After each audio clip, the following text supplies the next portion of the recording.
Hello, good morning student. कैसे हैं आप लोग? आशा करता हूँ अच्छे होंगे, स्वस्थ होंगे और मस्त होंगे। आप लोगों की पढ़ाई अच्छे से चल रही होगी।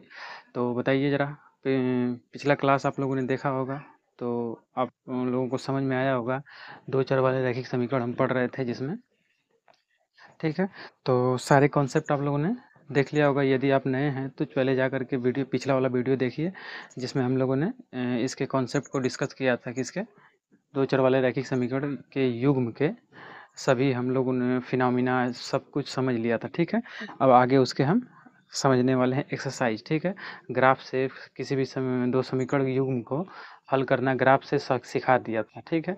अब आगे हम उसके बढ़ने वाले हैं, ठीक है। यदि आप पिछली वीडियो को नहीं देखे हैं तो आप जा करके सबसे पहले क्या करें, डिस्क्रिप्शन में लिंक दे दूंगा, उसको आके पहले कंप्लीट कर लीजिए, तभी ये आगे वाला आपको समझ में आएगा, ठीक है।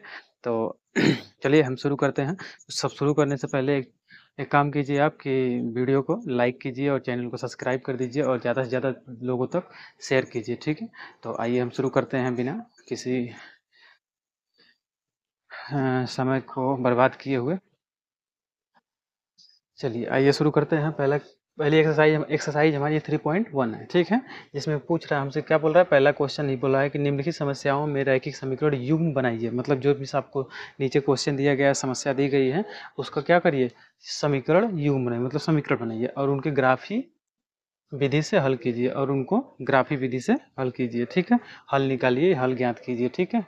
आइए समझते हैं। पहला हमारा प्रॉब्लम क्या है जी, कक्षा 10 में 10 स्टूडेंट ने एक गणित की पहली प्रतियोगिता में भाग लिया। कक्षा 10 का सभी स्टूडेंट हैं, जो आप क्लास 10th में जो भी आपके स्टूडेंट हैं, ठीक है, उनकी संख्या कितनी है जी, 10 है, हाँ सॉरी 10 है, ठीक है।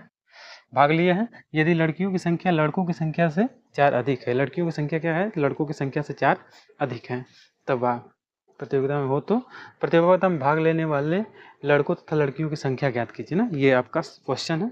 अब इसका हम बनाते हैं क्या, समीकरण बनाते हैं। तो मान लेते हैं, माना लड़कियों की संख्या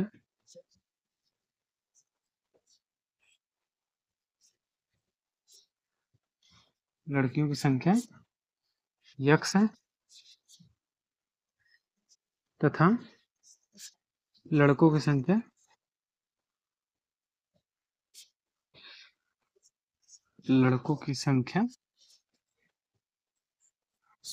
वाई है, ओके। तो यहाँ से बताइए जरा। तो कह रहा है कि कक्षा, प्रश्न से देखिए, प्रश्न से कहाँ से, प्रश्न से, क्वेश्चन से क्या मिल रहा है हमको, कक्षा 10 में 10 स्टूडेंट, मतलब लड़के और लड़कियों को जोड़ने में कितना होना स्टूडेंट चाहिए, 10 होना चाहिए। तो दोनों को जोड़ लेते हैं, यक्स प्लस वाई, मतलब लड़का और लड़की को दोनों को जोड़ लेते हैं तो स्टूडेंट मिल जाएंगे, और वो भी कितने स्टूडेंट हैं, 10 स्टूडेंट हैं। चलिए ये हो गया आपका इक्वेशन नंबर फर्स्ट। ये पहला आपका समीकरण बन गया, दो चर वाला रैखिक समीकरण बन गया, समीकरण। चलो अब दूसरा बनाते हैं हम, जरा प्रश्न से ही देखते हैं, आगे बढ़ते हैं। पहली प्रतियोगिता में भाग लिया, कह रहा है यदि लड़कियों की संख्या लड़कों से 4 अधिक है, लड़कियों की संख्या कितनी है जी, यक्स है, लड़कियों की संख्या यक्स, जो लड़कों की संख्या से कितनी अधिक है, 4 है, तो लड़कों की संख्या वाई है, इसमें 4 जोड़ देंगे अधिक। देखो, लड़कियों की संख्या लड़कों की संख्या से 4 अधिक है, ठीक है, ओके। तो यहाँ से हम बनाएंगे, तो ये इक्वेशन नंबर 2, ठीक है। अब जरा तो हम इसको हल करते हैं। अब हमसे पूछ रहा है कि लड़कों तथा लड़कियों की संख्या बताइए, तो हम इसको हल करके इसका मान निकालेंगे, यक्स और वाई का मान निकाल करके हम बताएंगे कि नहीं लड़कों की संख्या कितनी है, लड़कियों की संख्या कितनी है। लेकिन यहाँ तो हम किसी मेथड को नहीं जानते हैं, अभी तो हम सिर्फ किसको जानते हैं, ग्राफी विधि। अब इसको बोला भी है कि उनके ग्राफी विधि द्वारा हल निकालिए, ग्राफी विधि। तो ग्राफ बना करके हम देखेंगे कि इसके क्या हल आते हैं, ठीक है। आइए जरा समझते हैं। चलिए समीकरण 1 से, समीकरण 1, तो आपको ग्राफ बनाना बता रहा था, तो ग्राफ बनाने के लिए क्या करते हैं हम, समीकरण 1 में यक्स प्लस वाई बराबर 10 है, तो यक्स बराबर हम कर देंगे तो 10 माइनस वाई। चलो अब हम एक ठो क्या होती है, एक राशि इसमें स्वतंत्र है, एक परतंत्र है, मतलब एक का हम मान अपने से मान सकते हैं और दूसरा का ऑटोमेटिक आ जाएगा, यही होती है स्वतंत्र और परतंत्र राशियाँ, ठीक है। चलो तो हम इसमें देखो जरा, स्वतंत्र राशि कौन है, वाई है, तो वाई का हम जब मान मानेंगे तो यक्स का मान ऑटोमेटिक आ जाएगा। तो हम वाई का मान ऐसा मानते हैं, कुछ वाई का मान ऐसा मानिए कि ताकि छोटा मिले, 1 2 3 4 5 मिले, ठीक है। बड़ा नंबर मिलेगा तो ग्राफ पे डिनोट कराने में थोड़ी सी प्रॉब्लम होगी, हालांकि वो भी हो ही जाना है, ठीक है। चलिए तो हम ले लेते हैं यक्स का मान, क्या ले लेते हैं, 5 ले लेते हैं। चलिए आइए जरा तो y का मान 5 ले लेते हैं, तो x का मान क्या मिल जाएगा जी, बताओ तो। x का मान मिल जाएगा 10 माइनस 5 बराबर कितना हो जाएगा 5। ठीक है, अब y का मान ले लेते हैं, चलो 4 ले लेते हैं, 4 ले लिया, तो x का मान क्या मिल जाएगा जी, 10 माइनस 4 मतलब कितना आ जाएगा 6। चलो x का मान क्या ले लेते हैं अब जी, सॉरी y का मान क्या ले लेते हैं, कुछ ले लेते हैं दूसरा, y का मान ले लेते हैं 4 हो गया, चलो 6 ले लेते हैं, 6 ले लेंगे तो x का मान क्या मिल जाएगा, x का मान मिलेगा 10 माइनस 6 कितना आ जाएगा 4 आ जाएगा। चलो ये चीज़ तो मिल गया हमको। अब दूसरा देख लेते हैं, समीकरण 2 से, समीकरण 2 से, ओके, समीकरण 2 से और जरा, तो समीकरण 2 देख रहे हैं, यक्स बराबर वाई प्लस 4 है ना, y प्लस 4 है। जरा y को हम y बराबर कुछ मान लेते हैं, y बराबर 1 मान लेते हैं, तो x का मान क्या मिल जाएगा जी, y की जगह 1 रख देंगे तो 4 में 1 जोड़ देंगे 5 हो जाएगा, ठीक है। चलो y बराबर, देखो इसको करेंगे तो y बराबर 1 प्लस 4 मतलब कितना आ जाएगा 5 आ जाएगा। चलो y बराबर हम बोलते हैं 2 कर लेते हैं, तो y बराबर 2 कर लेते हैं, x का मान क्या मिल जाएगा जी, 2 प्लस 4 कितना आ जाएगा 6। अब बताओ y बराबर, चलो दो मान ले लो या 3 मान ले लो, जनरली 3 मान लेंगे तो अच्छे से हमारा ग्राफ मिल जाता है, 2 मान लेंगे तो भी ग्राफ बन ही जाना है, ठीक है, 2 मान लेंगे तो भी हमारा ग्राफ बन जाएगा। चलो y का मान हम ले लेते हैं जी 3 ले लेते हैं, तो x का मान क्या मिल जाएगा जी, x का मान मिलेगा 3 प्लस 4 मतलब 7, ठीक है। चलो इनका हम चार्ट बना लेते हैं, पहले वाले का चार्ट बना लेते हैं, दूसरे वाले का भी चार्ट बना लेते हैं, ये x ये y। पहले में हम देखो जरा, तो x बराबर कितना लिए, y बराबर 5 ले लिए हैं, तो x का मान कितना मिला है 5 मिला, y बराबर 4 लिए हैं, तो x का मान कितना मिला है 6 मिला है, y बराबर 6 ले लिए हैं, तो x का मान कितना मिला है 4 मिला है। चलो देख लिए, अब दूसरा वाला का चार्ट हम बना लेते, दूसरा वाला का भी चार्ट बना लेते ताकि हम ग्राफ बनाएंगे इसी चार्ट को देख देख करके।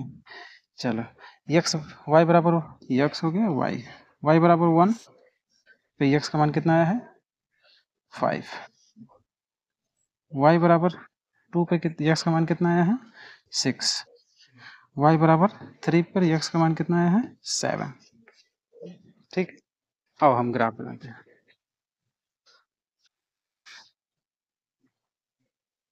ग्राफ देखेंगे थोड़ा सा,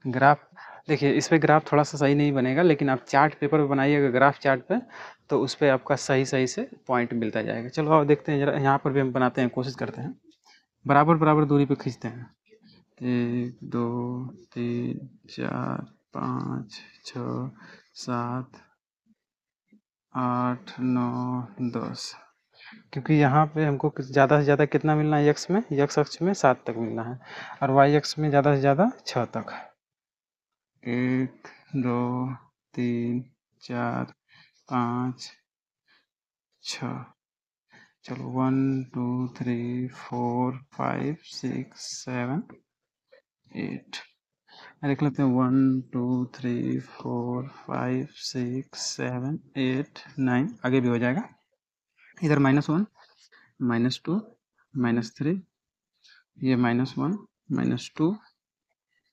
-3, ये y एक्सिस है, ये x एक्सिस है, ये बात आप जानते हैं। चलो अब जरा ग्राफ बनाते हैं, x अक्ष पे 5, x अक्ष पे 5 दूरी चलिए, और y अक्ष पे 5, x अक्ष पे 5 चलो, ये हो जाएगा, y अक्ष पे भी 5, y अक्ष पे 5 कहाँ हो जाएगा, ये रहा, कुछ ये पॉइंट मिलेगा हमको 5, 5।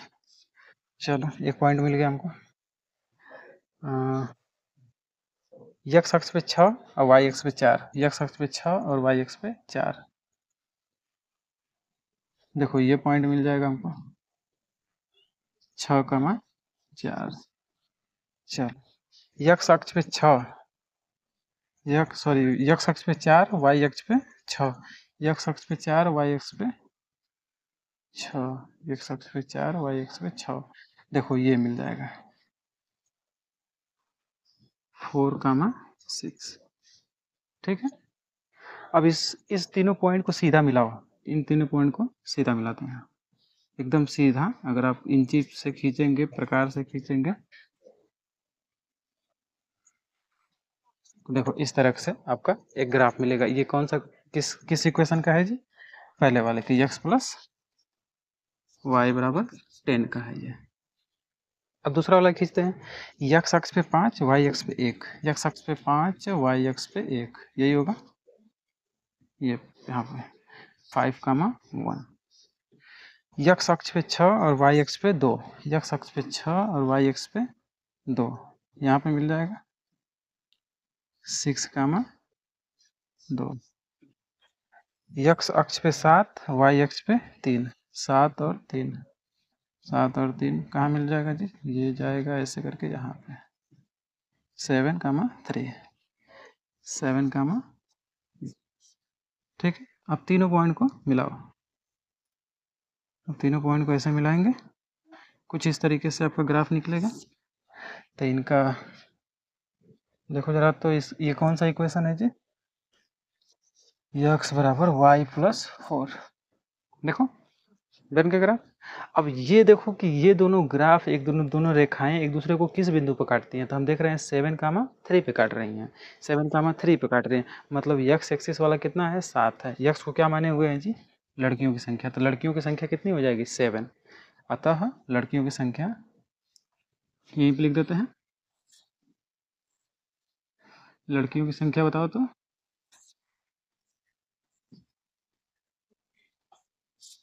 लड़कियों की संख्या कितनी हो जाएगी जी? 7। और लड़कों की संख्या, लड़कों की संख्या यहाँ से क्या मिला? 3। देखो लड़कों की संख्या से 4 अधिक हैं कि नहीं लड़कियाँ? ये वाला स्टेटमेंट भी कंप्लीट हो रहा है, हमारा सवाल भी हो गया। ठीक है, अब ये हम ग्राफ विधि द्वारा हल किए हैं। अभी हम सीखेंगे क्या? बीजगणितीय मेथड से भी सीखेंगे इन सब सवालों को हल करना। ठीक है, फिलहाल तो हम इसको ग्राफ विधि द्वारा कर दिए हैं। नोट कीजिए जरा इसको। हम आगे बढ़ते हैं अगले सवाल पर।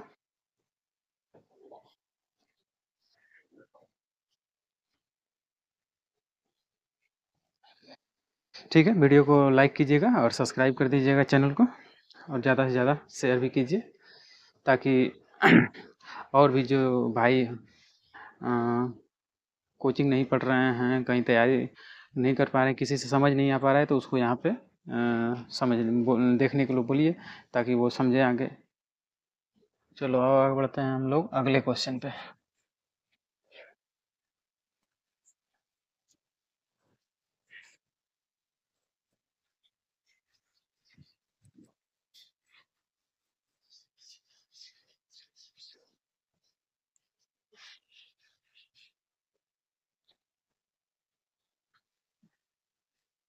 चलिए आइए जरा आगे देखते हैं अगला क्वेश्चन क्या है। अगला क्वेश्चन है, कह रहा 5 पेंसिल तथा 7 कलमों का मूल्य है। दूसरा है 5 पेंसिल तथा 7 पेन, पेन मतलब कलम, का मूल्य 50 रुपये है। 50 रुपये है, जबकि 7 पेंसिल तथा 5 पेन का मूल्य 46 रुपये है। 46 रुपये है, ये बात कही हमसे। तो पेंसिल के मूल्य तथा कलम के मूल्य ज्ञात कीजिए। पेंसिल का मूल्य तथा कलम का मूल्य ज्ञात करना है। चलो मान लेते हैं, माना ये सवाल है। सवाल को मैंने सिर्फ स्टेटमेंट पढ़ा और सारी की सारी डाटा जो थे, डाटा इस सवाल में जो भी डाटा था उसको मैंने नोट कर लिया। अब इसी से हम सवाल बनाएंगे। ठीक है, अब बाकी अब आपको सवाल देखना है तो आप किताब खरीद लीजिए और उससे सवालें देख करके आप लगाएंगे। ठीक है, माना पेंसिल का मूल्य x रुपये है, पेन का मूल्य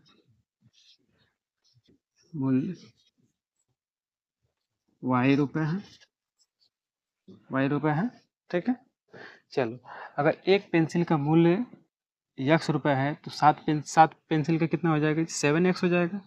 तो यहाँ से सॉरी 5 पेंसिल का कितना हो जाएगा 5x प्लस एक कलम का मूल्य है ₹y, तो 7 कलम का कितना हो जाएगा जी 7y हो जाएगा, बराबर कुल कितना रुपये खर्च हो रहा है दोनों का मिला करके 50 रुपये। ठीक है, मतलब इतना पेंसिल खरीदा है 7 ठो, तो इसका गुणा कर देंगे टोटल अमाउंट मिल जाएगा, और 7 ठो पेन खरीदा है तो इसका गुणा कर देंगे एक ठो मेला में, तो टोटल अमाउंट मिल जाएगा, और दोनों को जोड़ देंगे तो ओवरऑल हमको मिल जाएगा कितना पैसा खर्च किया है ना। ठीक है, ये हो जाएगा पहला इक्वेशन। वैसे ही दूसरा बनाइए जरा, 7x प्लस 5y बराबर 46 रुपये खर्च किया है, दूसरा इक्वेशन है।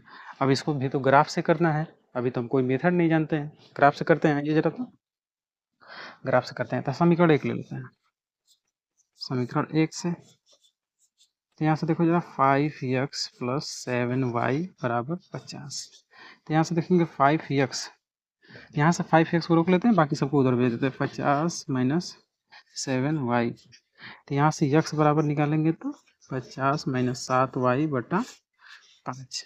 ठीक, आओ आगे बढ़ते हैं।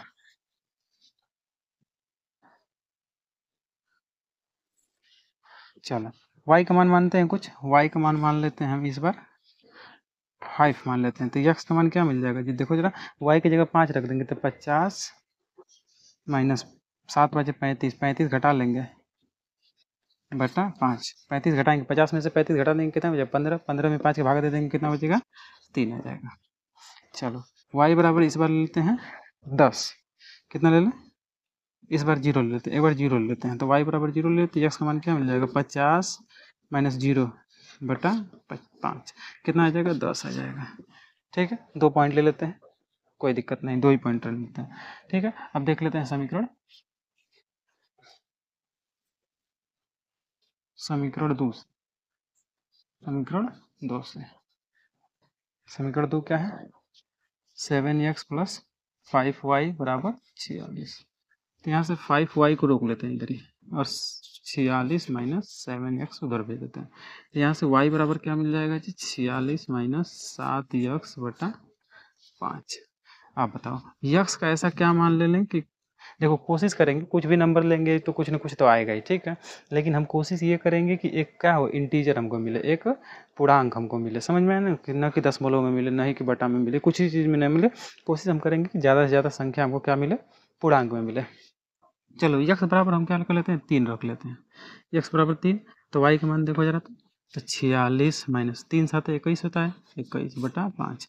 तो 46 में से 21 निकाल देंगे कितना बचेगा जी, तो 5 हो जाएगा, ये 2 निकाल देंगे तो 25 बच जाएगा, कितना हो जाएगा 25 में 5 का भागा दे देंगे तो 5 आ जाएगा। ठीक है, अब यक्स बराबर फिर से ले लेते हैं, यक्स बराबर इस बार ले लेते हैं 8 ले लेते हैं, 8 8 7 56, ठीक है 8 ले लेते हैं, तो वाई का मान क्या मिल जाएगा जी, तो 46 माइनस 56 बटा 5 बजा कितना आ जाएगा -10 आ जाएगा, -10 में 5 का भागा करेंगे -2 आ जाएगा, -10 यहाँ बच जाएगा, और 5 का भागा दे देंगे कितना बचेगा -2 बच जाएगा। चलो 2 पॉइंट काफ़ी हैं। अच्छा इनका पहले हम चार्ट बना लेते हैं ताकि सॉल्व करेंगे क्वेश्चन को। चलो यहीं पे चार्ट बनाते हैं दोनों का।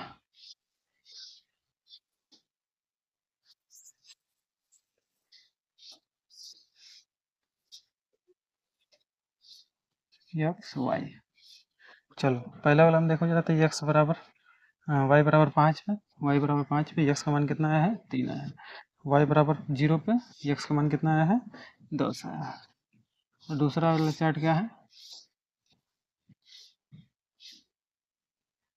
यहाँ पे देख लेते हैं, तो वाई बराबर एक्स बराबर 3 पे एक्स और वाई, एक्स बराबर 3 पे वाई का मान कितना आया है 5 आया है, एक्स बराबर 8 पे एक्स बराबर 8 पे वाई का मान कितना आया है -2 आया है।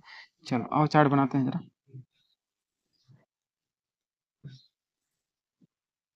देखो एक्स वाला में सबसे ज़्यादा 8 तक जाना है, वाई वाला में 5 तक जाना है।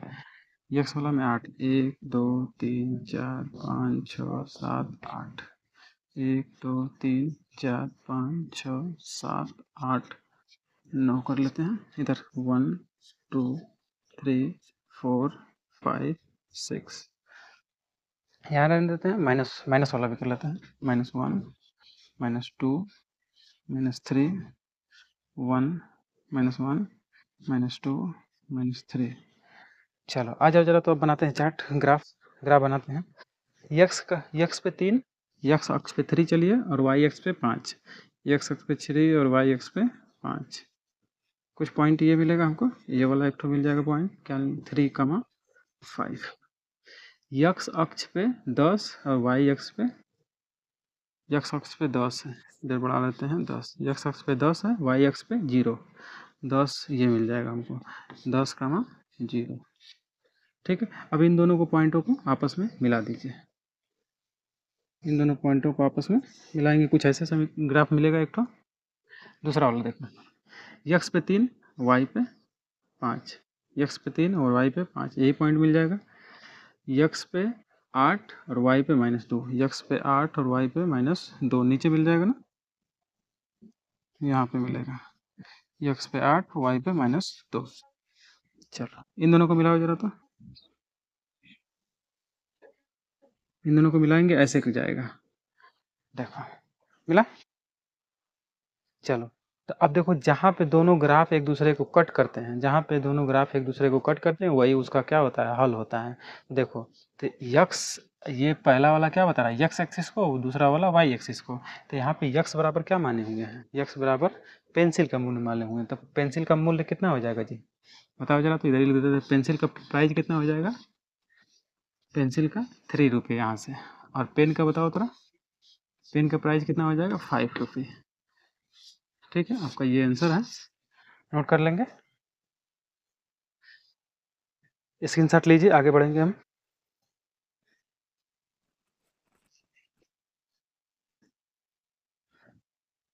बहुत इजी है, ग्राफ बनाना बहुत ज़्यादा आसान है।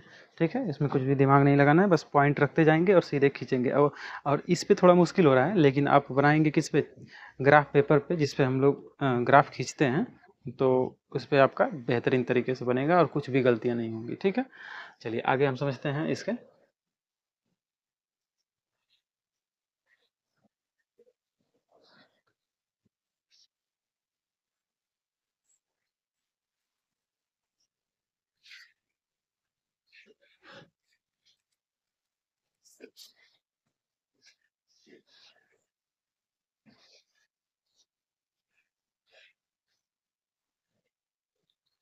चलिए बाबू, आइए आगे समझते हैं। कह रहे हैं, दूसरा क्वेश्चन है, क्या बोल रहा है, क्वेश्चन नंबर 2 क्या बोल रहा है, अनुपातों A1 बटा A2, B1 बटा B2, C1 बटा C2 की तुलना कर ज्ञात कीजिए कि निम्न समीकरण युग्म द्वारा निरूपित रेखाएं एक बिंदु पर प्रतिच्छेद करती हैं, समांतर अथवा समपाती है। हमको कह रहा है कि नीचे आपका समीकरण दिया गया है, और इसके द्वारा, इसका बताया था ना आपको कि कैसे होता है, एक इन गुणांकों का अगर अनुपात के रेशियो दोनों देखेंगे, तुलना करने पे कैसे आ रहे हैं। 3 तरीके बताए थे मैंने आपको। प्रतिच्छेदी के लिए क्या होना चाहिए, A1 बटा A2 not equal to B1 बटा B2। और समांतर के लिए क्या होना चाहिए, A1 बटा A2, बताया था ना आपको जी। जब प्रतिच्छेद करेगा तो उसका, इनका अनुपात कैसे होगा, प्रतिच्छेद के लिए जब प्रतिच्छेद करेगा तो उनका अनुपात कैसे होगा, A1 बटा A2 not equal to B1 बटा B2। ये आपको याद है। अच्छा, जब समांतर होगा तो इनका अनुपात कैसा होता है जी, A1 बटा A2 बराबर B1 बटा B2 not equal to C1 बटा C2। अगर संपाती होता है तो क्या याद है आपको, संपाती होता है, संपाती मतलब एक ही पे होता है। संपाती होता है तो क्या, इनका रेशियो होता है A1 बटा A2 बराबर B1 बटा B2 बराबर C1 बटा C2। इस तरीके से रेशियो मैंने आपको बताया था। ये प्रतिच्छेद के लिए है, प्रतिच्छेदी के लिए, ये समांतर के लिए, ये संपाती के लिए। ठीक है, तो आपको याद होगा। चलिए आगे हम बढ़ते हैं। आगे नीचे दिया गया है क्वेश्चन, इन सभी का तुलना करके आपको बताना है कि ये समांतर है, संपाती है, या प्रतिच्छेदी है। चलिए पहला क्वेश्चन है, पहला क्वेश्चन क्या बोल रहा है, पहला क्वेश्चन बोला 5x माइनस 4y प्लस 8 बराबर 0। और दूसरा इसमें इक्वेशन है 7x प्लस 6y माइनस 9 बराबर 0। तो इन दोनों समीकरणों में देख रहे हैं, हम तुलना कर लेते हैं। दोनों समीकरणों में तुलना करते हैं, इनके गुणांकों का तुलना करते हैं। चलो तो A1 बराबर क्या मिल रहा है हमको, A1 बराबर 5 मिल रहा है, B1 बराबर क्या मिल रहा है, -4 मिल रहा है। देखो यहाँ से ये देखो A1 का मान ये है, B1 का मान ये है, B1 का मान ये रहा, और C1 का मान ये वाला 8, ठीक है। और A2 का मान देखो जरा, तो A2 का मान क्या आ जाएगा जी, 7 आ जाएगा, और B2 का मान क्या आ जाएगा, 6 आ जाएगा, और C2 का मान क्या आ जाएगा, -9, ठीक है। आओ तुलना करते जरा, तो A1 बटा A2 बराबर 5/7, ठीक है। B1 बटा B2 बराबर -4/6, मतलब -2/3। क्या ये दोनों आपस में बराबर हैं? नहीं बराबर है। दैट मीन्स A1 बटा A2 not equal to B1 बटा B2।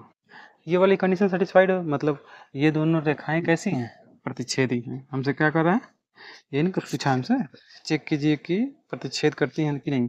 तो पहले इसका ये क्या करता है, ये दोनों क्या है, प्रतिच्छेद करती है। क्या करती हैं, प्रतिच्छेद करती है, प्रतिच्छेद करती है। पहला सवाल हो गया आपका। क्यों, देखो प्रतिच्छेदी के लिए क्या होना चाहिए, यही कंडीशन होना चाहिए, और यही कंडीशन बन भी रहा है यहाँ पे, इसलिए प्रतिच्छेदी हो गई। चलिए आइए आगे बढ़ते हैं, देखते हैं। एक सवाल और बना देते हैं इसमें, फिर उसके बाद एक सवाल आप कर लीजिएगा। कह रहा है 9x + 3y + 12 बराबर 0, 18x + 6y + 24 बराबर 0। तो यहाँ से देखो जरा तुलना करो, तो A1 बराबर 6 है, सॉरी 9 है, और A2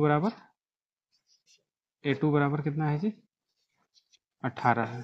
तो मान निकाल देंगे, 1/2 आ गया, है ना। चलो अब देख लेते हैं यहाँ से B1 बटा B2 का मान निकालो, यहाँ से 3 आ जाएगा, और B2 का मान 6 आ जाएगा। तो कितना आ गया, 2/2 आ गया, 1/2 आ गया। C1 बराबर देख लेते हैं, C2 बराबर देख लेते हैं। C1 का मान निकालो जरा, तो 12 है, और यहाँ 24 है, तो 1/2 आ जाएगा। देख रहे हैं तीनों का मान इक्वल आ रहा है, तीनों का मान इक्वल आ रहा है। डेट मीन्स हम कह सकते हैं कि A1 बाई A2 बराबर B1 बटा B2 बराबर C1 बटा C2। अगर ये वाली कंडीशन सेटिस्फाइड होती है तो वो क्या होता है, संपाती होता है। अतः हम कह सकते हैं कि रेखाएं संपाती हैं, संपाती हैं। बात समझ में आ रही है, रेखाएं संपाती हैं। चलिए आगे बढ़ते हैं हम लोग 3 नंबर पे, नोट कर लीजिए 3 नंबर।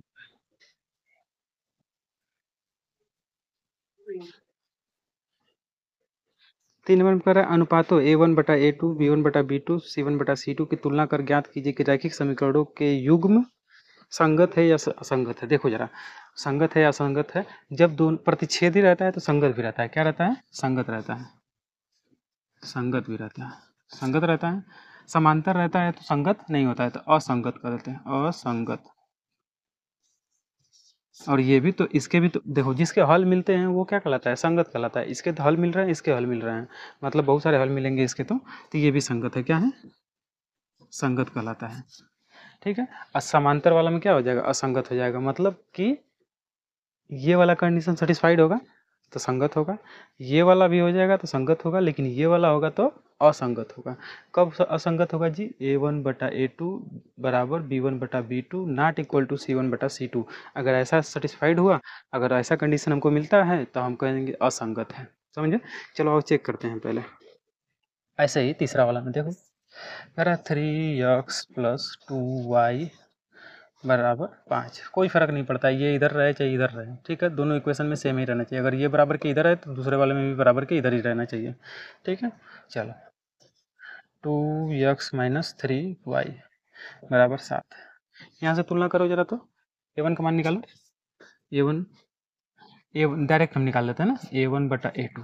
A1 का मान यहाँ से निकालेंगे तो 3 हो जाएगा, और A2 का मान 2, इतना मान आ गया। अब देखो तो B1 बटा B1 का मान यहाँ से निकालोगे तो 2 आ जाएगा, और यहाँ से माइनस B2 का मान -3। क्या ये दोनों आपस में बराबर हैं? कभी नहीं बराबर है। इसलिए हम कह सकते हैं कि A1 बटा A2 not equal to B1 बटा B2।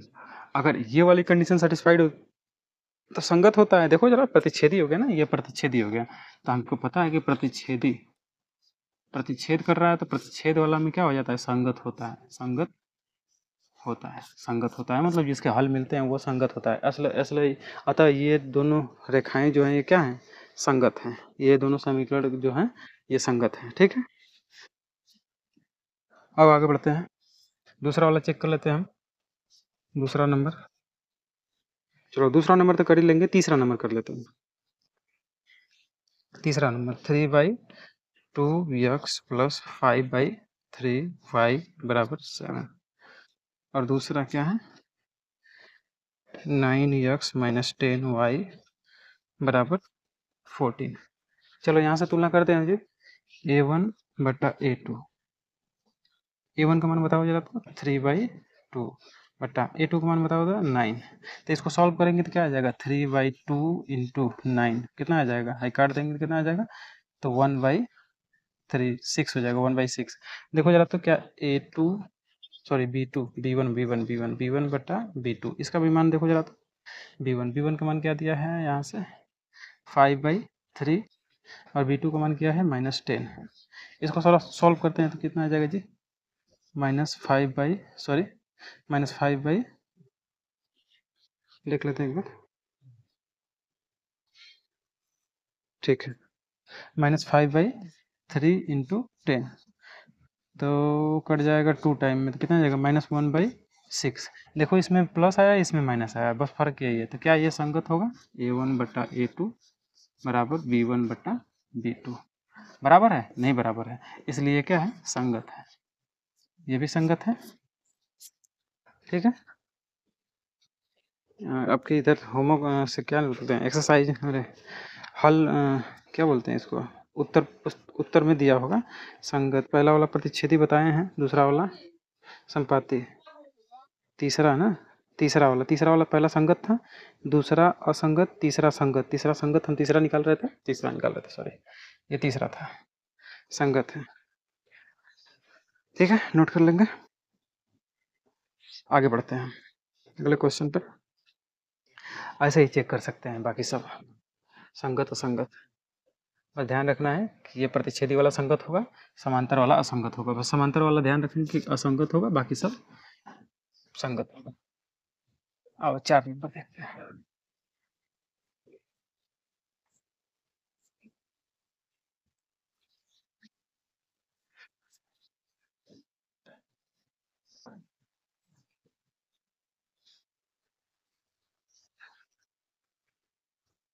क्या निम्नलिखित चार नंबर क्या बोल रहा है,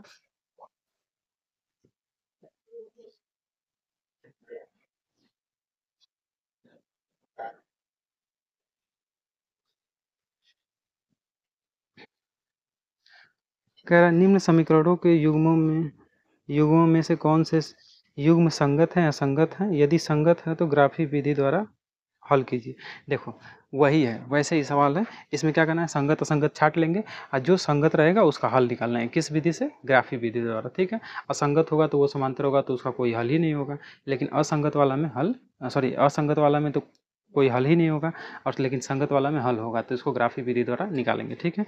तो ये सब आप लगाइएगा, ठीक है। आगे हम अगले वीडियो में बात करेंगे इसके जस्ट आगे, मतलब 4 के बाद 4 5 6 7 8 आगे जितनी भी सवालें होंगी हम सब क्या करेंगे, अगले वीडियो में डिस्कस करेंगे, ठीक है। तो अभी के लिए बस इतना ही रहने देते हैं, ठीक है। तो हंसते रहिए, मुस्कुराते रहिए, और वीडियो को ज़्यादा से ज़्यादा शेयर कीजिए, और चैनल को सब्सक्राइब कीजिए, और ठीक है। तो बाय।